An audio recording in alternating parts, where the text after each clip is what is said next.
Hello, welcome to Lobby Stories. Chapter 1, The Anniversary. Hello, everyone. My name is Mark, and today was supposed to be a day of celebration. My wife, Tina, and I were marking our 5th wedding anniversary. I had been planning this night for months, eager to surprise her with a special evening at one of the city's most exclusive venues. I imagined the joy on her face when she walked in and saw everything I had arranged, just to show her how much she means to me. But things didn't go as planned. The night started off hopeful. I had the venue prepped to perfection, and all that was left was to pick up Tina and head to our celebration. But as the minutes turned into hours, I found myself sitting at home, waiting for her to return. My excitement slowly turned into anxiety. Where could she be? I kept telling myself she'd walk through the door any minute, maybe with her own surprise for me. But she never showed up. As I sat there, trying to reach her, my phone buzzed. It was a message from my friend. Attached was a video, a short clip that would change everything. With trembling hands, I opened it.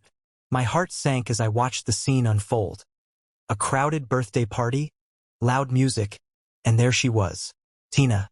But she wasn't alone. She was with her best friend, Harry. They were close, too close. The video showed them hugging, kissing, completely engrossed in each other. Around them, the crowd cheered, showering them with blessings, some even joking that they should be together, that they made the perfect couple. I couldn't believe what I was seeing. My mind went numb as I replayed the video over and over, hoping I was mistaken. But there was no denying it. The woman I loved, the woman I had sacrificed so much for, was there with someone else. Tears welled up in my eyes, blurring the screen as I realized the cruel reality. I was utterly broken. In that moment, I made a decision. They clearly needed space that I could no longer occupy. The life I had envisioned, the future I had planned, crumbled before my eyes. I knew what I had to do. Divorce was the only option that made sense now. The next day, Tina finally came home, but she was not the same person I married. She staggered in, drunk, her makeup smudged, her clothes disheveled. Despite everything, I still felt a pang of concern. I helped her wash up, made her some soup, and gently asked where she had been. That's when it happened. She slapped me, hard, her eyes blazing with anger and disdain. "You're a pathetic loser," she spat, her words cutting deeper than the slap. "I was out making money for us, unlike you who does nothing but eat and sleep." I stood there, stunned, as she glared at me before stumbling off to bed, leaving me alone with my thoughts. This had become our new normal. Since Harry had come into her life 2 years ago, everything had changed. The woman who once loved me, who once cherished our life together, was now a stranger. I had given up everything for Tina, for her bright future, for her dreams, and now it felt like I had nothing left. The love we once shared had turned into something unrecognizable, and all I could do was watch as our marriage slowly disintegrated. This was not how I imagined our anniversary would end. Not with a celebration, but with the realization that the life I had built with Tina was over. Chapter 2, The Hidden Truth. Tina and I go way back, all the way to our college days. We met as freshmen, 2 young souls full of dreams and aspirations, and quickly became inseparable. What Tina never knew, though, was the truth about who I really am. You see, I'm not just Mark, her college sweetheart. I'm the only son and sole heir to one of the richest men in the country. My father, a powerful and influential businessman, lives a life very different from the one I've led. Despite their wealth and status, my parents' marriage was far from perfect. They lived separately, not quite divorced but estranged for reasons I never fully understood. My mother, a humble and hardworking woman, raised me alone, using her maiden name to keep our lives as normal as possible. I grew up away from the opulence of my father's world, surrounded by the simplicity and warmth of my mother's love. My mother's story was one of quiet strength. She was just an ordinary working-class woman until the day fate intervened. My father had fallen into a river during a business trip, and it was my mother who saved him. Despite their differences, they fell in love and got married. But my father's family, especially my grandfather, never accepted her. To them, she was always the outsider, the woman who didn't belong. After I was born, my grandfather's attitude softened, towards me at least. He saw in me the future of our family's legacy, the continuation of a powerful empire. But my mother, knowing the toll that world could take on a person, chose to take me with her when she left. She wanted me to grow up free from the pressures and expectations of being the heir to the G Group. My father would visit us when he could, trying to maintain a connection with me despite the distance between our lives. But our worlds truly collided on the day of my college graduation. That day, I received a letter from my grandfather, the man who had never fully accepted my mother, but now saw me as the key to the family's future. He offered me a position as the chairman of G Group, the company that dominated our country's economy and our lives. But I turned it down. I was head over heels in love with Tina, and I couldn't imagine a life without her. I didn't want the power, the wealth, or the responsibilities that came with my family name. All I wanted was her. My grandfather, sensing my stubbornness, gave me 5 years to figure things out. He wanted me to test my love, to see if it was truly as unbreakable as I believed. I accepted the challenge without hesitation. I was confident in my love for Tina, certain that nothing could come between us. I decided to keep my true identity a secret, wanting Tina to love me for who I was, not for the fortune or power I could have brought into her life. Meanwhile, Tina started working at G Group, completely unaware of my connections. She quickly rose through the ranks, becoming a team leader in the marketing department. She was ambitious, driven, and I admired her for it. Using my influence behind the scenes, I made sure doors opened for her, that she had every opportunity to succeed. I wanted to support her dreams, even if she didn't know the full extent of my role in her success. But now everything has changed. The woman I thought I knew, the woman I was ready to share my deepest secret with, has betrayed me. Watching her with Harry, seeing the love and affection she once reserved for me now directed at someone else, shattered me. The hidden truth that I had been preparing to reveal seems meaningless now. What good is all the wealth and power in the world if the person you love no longer loves you? I had planned to confess everything to Tina, to tell her that I was the heir to the G Group, the very company she worked so hard to climb within. I imagined her surprise, her excitement, and how we would plan our future together, stronger and more united than ever. But that future has been ripped away. The love that I thought was unbreakable has been broken, not by the weight of my secret, but by her actions. The life I had built, the sacrifices I had made, now feel like they were all for nothing. All I'm left with is the pain of betrayal and the realization that the truth I had hidden for so long might have changed everything. If only I had shared it sooner. Chapter 3: The Divorce. As soon as Tina passed out, the weight of everything that had happened settled heavily on my shoulders. My mind raced, fueled by a mixture of heartbreak and anger. I knew I couldn't let things continue like this. I needed to know the truth, the whole truth, and I needed to confront it head-on. With trembling hands, I opened Tina's bag, driven by a need to confirm what my heart already feared. Inside, I found an empty condom box, a discovery that sent a cold shiver down my spine. But it was the torn stocking that truly broke me. I recognized it immediately, matching it to the video of her and Harry. The realization hit me like a sledgehammer. There was no mistake, no misunderstanding. Tina had betrayed me in the worst possible way. At that moment, I knew there was no going back. Any lingering hope I had of salvaging our marriage was gone. I had to separate myself from her completely, not just physically, but emotionally and legally. She needed to understand the consequences of her actions, and I needed to reclaim my life, my dignity. Without hesitation, I called my lawyer, detailing everything I had discovered. The divorce papers were prepared swiftly, a stark contrast to the years I had spent with Tina. Next, I made another call, this one to my grandfather. "I'm back, Grandpa," I said, my voice cold and resolute. "But I'm not just coming back to the company. I want revenge." There was a pause on the other end. Then my grandfather's voice, gruff and laced with frustration, came through. "You fool. You should have never let things get this far. But listen to me, never cry over this. You are my sole heir and you must be strong. Stronger than this. His words cut through the fog of my emotions, grounding me. I knew he was right. I couldn't afford to be weak, not now. I gathered all the evidence I could, photos, screenshots, messages from Tina's phone.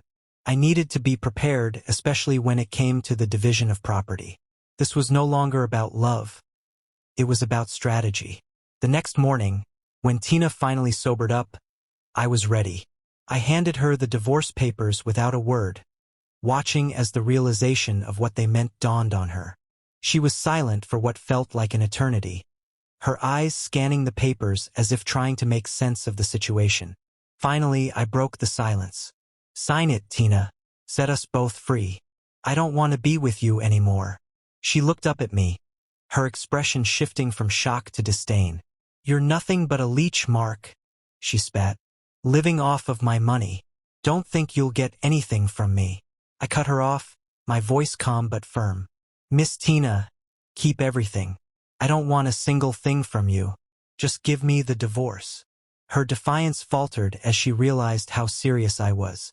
Panic flickered in her eyes as she tried to backtrack. Mark, I'm sorry. I'll treat you better, I promise. Don't do this. I remained unmoved. I pulled out my phone and played the video of Harry's birthday party, the one where they were kissing. Tina's face drained of color as she watched, her bravado crumbling. Tears welled up in her eyes, and she started sobbing, pleading with me to reconsider. Please, Mark, it was just a kiss. It didn't mean anything. Don't take it so seriously.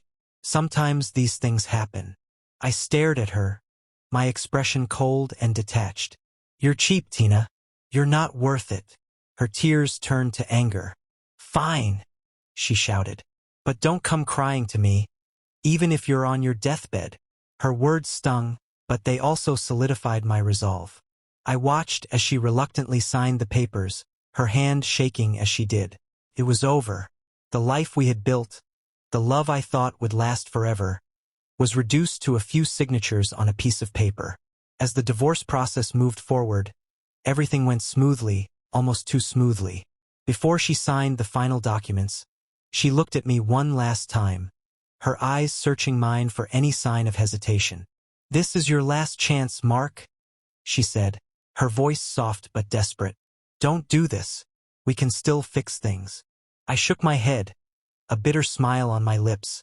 There's nothing left to fix, Tina. You made sure of that. She didn't say anything else, just finished signing the papers. And with that, it was done. Our marriage, our life together, ended in a few short moments. As she walked away, I knew I had made the right decision. There was no going back, no second chances. Tina had made her choices, and now she would have to live with the consequences. As for me, I was ready to move forward, stronger and more determined than ever. The chapter with Tina was closed, and a new one was about to begin. A chapter where I would reclaim my life, my legacy, and my strength. Chapter 4. The New Chairman. A month had passed since the divorce, and the world as Tina and Harry knew it was about to change. News channels across the country buzzed with excitement as they announced the new chairman of G Group, one of the most powerful conglomerates in the nation. The name on everyone's lips was mine, the sole heir who had finally taken his rightful place at the helm. The day of my arrival at the company was a spectacle. G Group's headquarters was a sea of activity, with board members, senior managers, and employees eagerly awaiting my arrival. Among them was Tina, who had no idea that the man she had once scorned was the very person she was now awaiting with anticipation.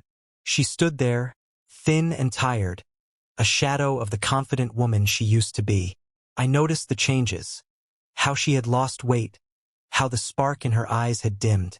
I used to take care of her, making sure she had meals and rest. But now she was left to fend for herself, and it showed. As I stepped out of the car, a hush fell over the crowd. I walked toward the entrance, my gaze sweeping across the sea of faces. Many of them were familiar, friends of Tina and Harry who had treated me like dirt in the past. I remembered the way they had laughed at me, humiliated me at their parties, and treated me as nothing more than a clown. Now, those same people stood frozen, their faces pale, as they realized the truth. They had no face left to show me.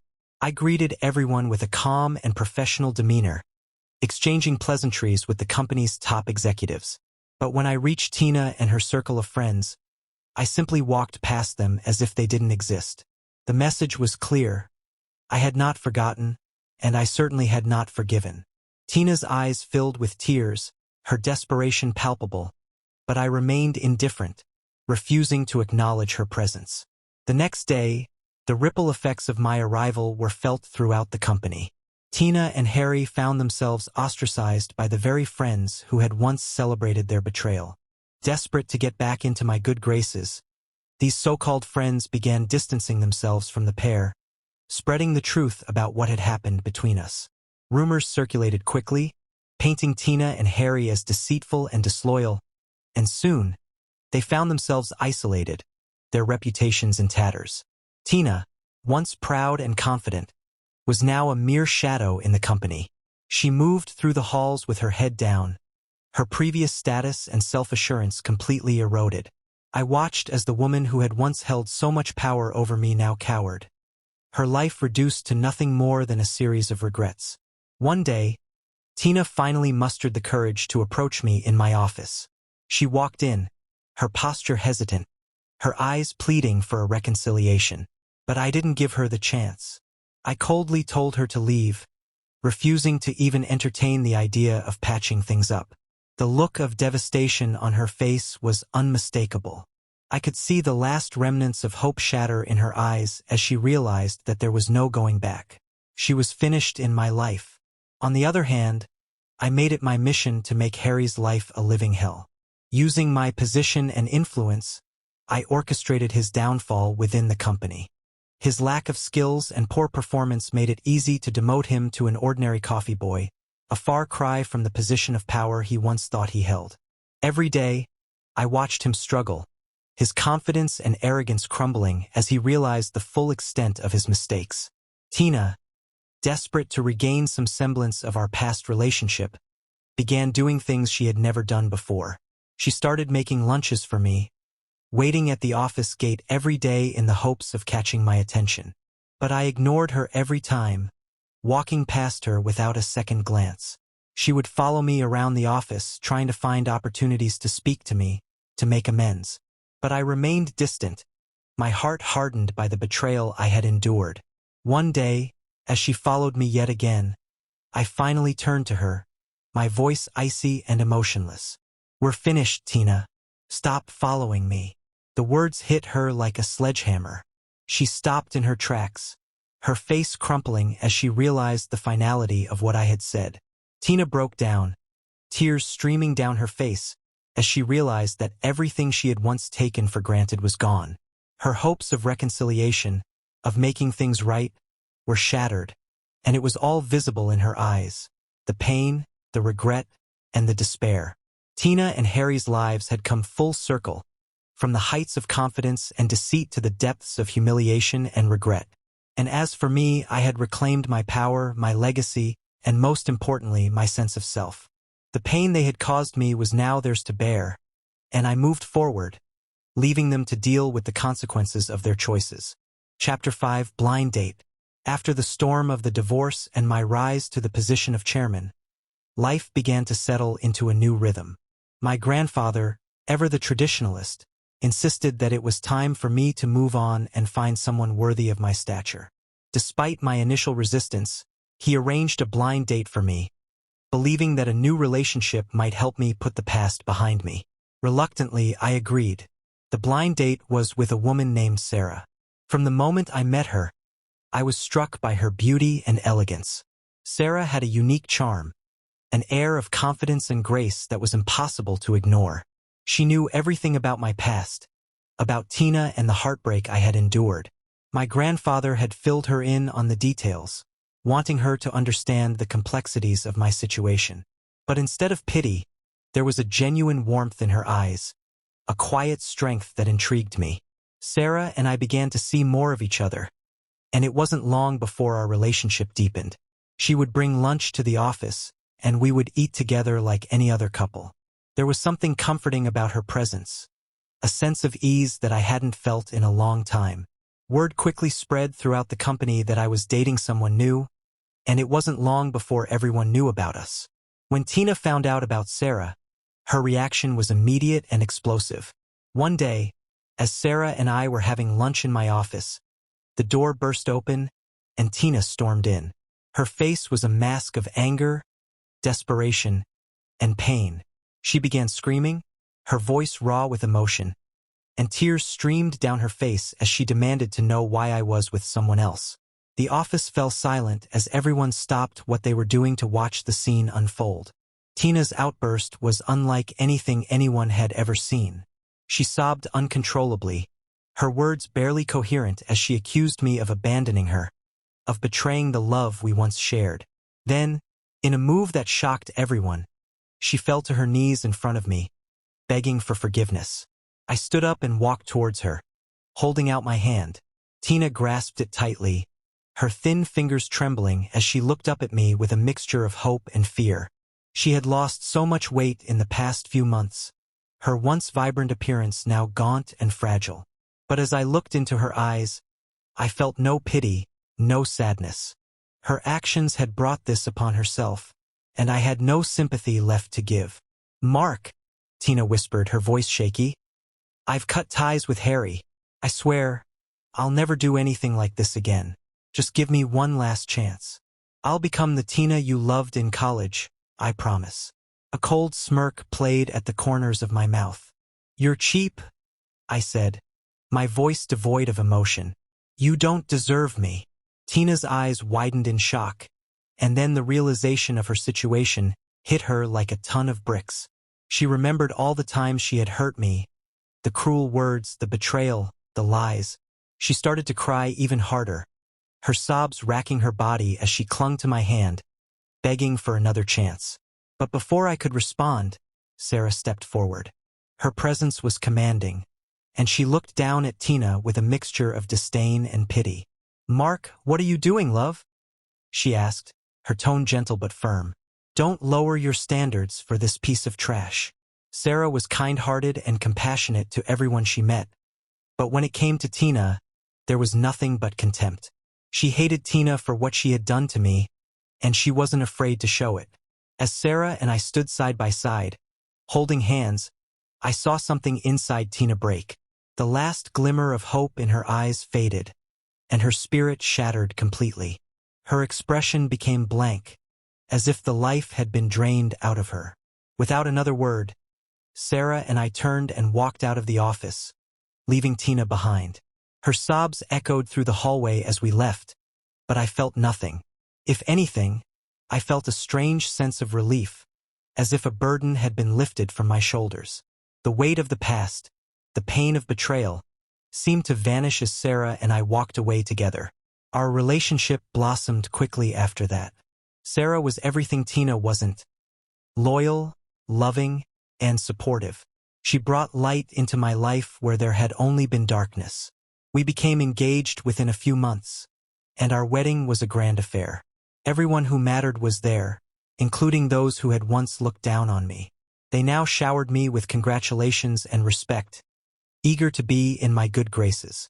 Tina was there too, lurking in the shadows of the guests, watching as I married Sarah. She had become a ghost in her own life, haunting the periphery of the celebration but never truly part of it. She was no longer the vibrant, confident woman I had once loved. She was a mere shell of her former self, broken by her own actions and the consequences that followed. 1 month after our wedding, news spread through the company like wildfire. Tina had been found dead in her apartment. She had died alone, and her body wasn't discovered until days later. The cause of death was unclear, but there was speculation that it was a suicide. No one from the company attended her funeral, and there were no mourners. She was buried quietly, without ceremony or remembrance. When I heard the news, I didn't feel any pain or guilt. The woman Tina had become was already dead to me long before her body was laid to rest. Her demise was the final chapter in a story that had ended months ago. A story of betrayal, regret, and the irreversible consequences of her choices. As I stood by Sarah's side, my life finally in order, I knew that I had made the right decisions. Tina had made her choices, and they had led her down a path of destruction. I had chosen a different path, one that led to happiness, love, and a future with someone who truly valued me. And for the first time in a long time, I felt at peace.